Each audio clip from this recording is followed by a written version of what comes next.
Okay, tonight on the bench we've got this 1970s Sony TA 3650.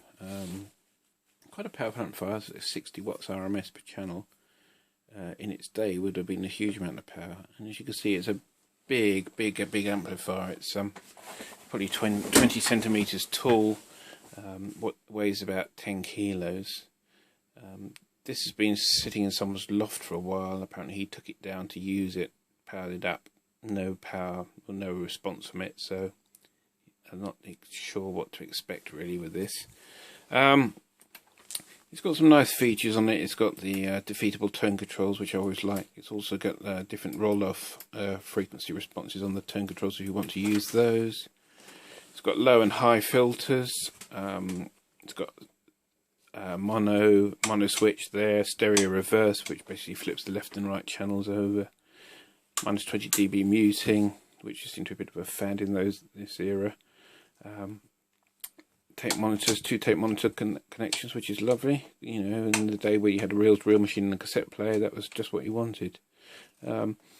Speaker switches on the left, and a number of inputs there, including 2 phonos. I'm going to be doing another video on a Technics SU 3500 that's on its way, which is a similar build, similar era tuner amplifier. I used to own one of these years ago, and that was an excellent amplifier. On the back you got these jumper plugs here, and these join the preamp to the power amp. So you can actually use the amplifier as a power amplifier or a separate preamp, and you can also use that as a loop through, so you can put a graphic equalizer in if you don't have to tie up a tape monitor circuit. Voltage selection here has been checked and is at 240 volts. Just checking again. Yep. Speaker terminals, tape monitoring circuits, phono inputs. Notice the phono inputs are grounded on this, and they used to do this a lot on the early amplifiers. Just put a shorting plug on the phono input. Funny enough, he hasn't got one on the phono 2 input. I don't know why that is. Basically it was to keep down noise, but I don't think it's really a problem. And a grounding post at the back for your turntable connection. I'm not going to power it up straight away. Before I do, just to see what it does, I'm going to whip the top off it and see if there's anything obvious that's not as it should be. So let's just whip the screws out. Just bear with me whilst I whip the screws out, and I'll come back. Okay, here's the insides. Pretty dirty. Can't see anything straight away that's obviously a problem. It will need a good clean out, which I will do if I can get any signs of life out of this thing. TO3 output transistors, by the looks of it, big heavy TO3s. There you can see it's quite nicely laid out actually. Lots of point-to-point wiring. This is the volume control board, power supply board, transformer. It's quite well fused, protected. It also looks like it's got a electronic relay protection circuitry, which is nice. It's filthy though. It's going to need, as I say, it's going to need a good clean. I can do that at a later stage, and then once I've powered it up to see what it's like, I'll just go through it and rebias it, and if it needs new capacitors changing, that's fine. But looking at a closer inspection, apart from the filth, it looks okay. As I say, it has been in someone's loft. It doesn't smell of tobacco or anything. It's just a bit murky and gurky, whatever that means. Okay, so let's power it up and see what it does. So we do the normal procedure for an amplifier that hasn't been used for a while. We will wind it up slowly. It is connected to the speakers. I'm going to be listening for any sort of large hums, looking for excessive current being drawn, which would indicate there's a problem with possibly an output stage or a power supply or some capacitor problem.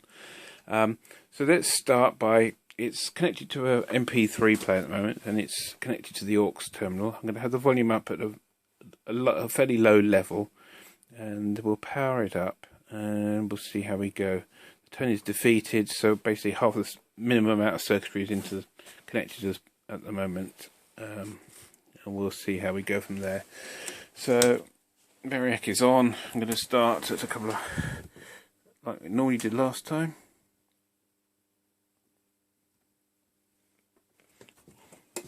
Okay, Obvious mistakes, turned the thing on in the first place, winding up.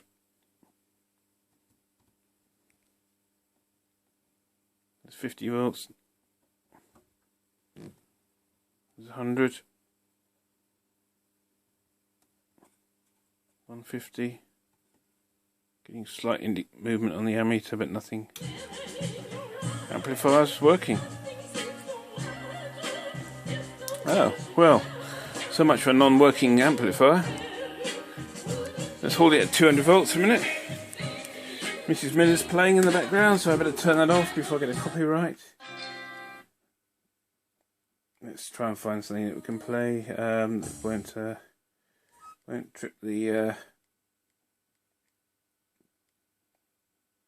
don't know what I'm going to be able to play. That'll do, let's put that on. So, if it's working, it sounds absolutely fine actually. I haven't got it at full mains yet. I've got no indication on, I think that's supposed to be a power indicator, that's not working.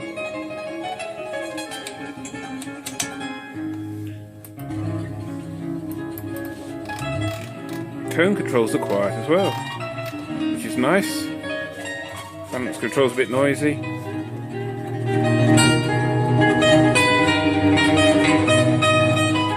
All sounds absolutely fine.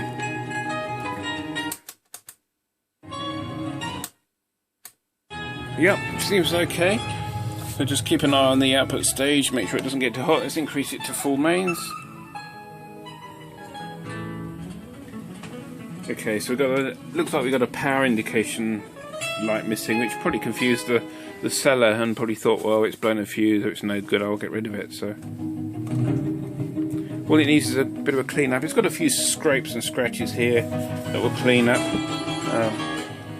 It's going to need a bloody good clean up inside first before I get too carried away with the external finishing. But another successful find, I think, really. Didn't pay a lot for it, and it's working nicely, and it's supposed to be quite a reputable amplifier. So thanks for watching, and more to come.